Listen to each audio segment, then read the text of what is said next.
আমরা স্বাধীন ৭৭ বছর আগে, তবুও বলতে কেমন লাগে স্বাধীনতা যেন সমানভাবে পড়েনি সবার ভাগে। আমরা গর্ব করি স্বাধীন, আসলে অন্যের অধীন।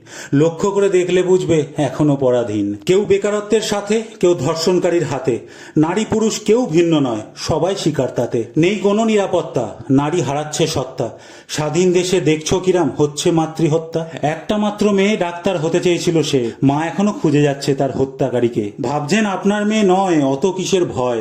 ভালো করে দেখলে বুঝবেন ওটা আপনারই মেয়ে হয়। গা ঝাড়া ভাব ছাড়ুন, ফোনটা একবার ধরুন, অন্তত আরজিগর নিয়ে একটা পোস্ট করুন। হয়তো আসবে না সে আর ফিরে, চলে গেছে অনেক দূরে। তবে দোষীর ফাঁসির শাস্তি হোক, এরম ঘটনা যেন না আর ঘটে দেশ জুড়ে। যতই দেবী শক্তিকে করো পুজো, মণ্ডপে মাকে খোঁজো, কিন্তু বাস্তবিক দুর্গাকে রক্ষা করতে ব্যর্থ হচ্ছি আমরা আজও। কি মনে হচ্ছে শুনে? এটাই কি স্বাধীনতার মানে, যেখানে সমাজে নারীকে ঘুরতে হয় ভয় নিয়ে প্রাণে? স্বাধীনতা মানে হলো প্রাণ খুলে বলো, যার যখন যেখানে ইচ্ছা নির্বাধায় চলো। রাখুন স্বাধীনতার মান, সবাই মিলে শাস্তি চান। ন্যায় প্রাপ্তির দিনে না হয় আবার গাইবো স্বাধীনতার গান।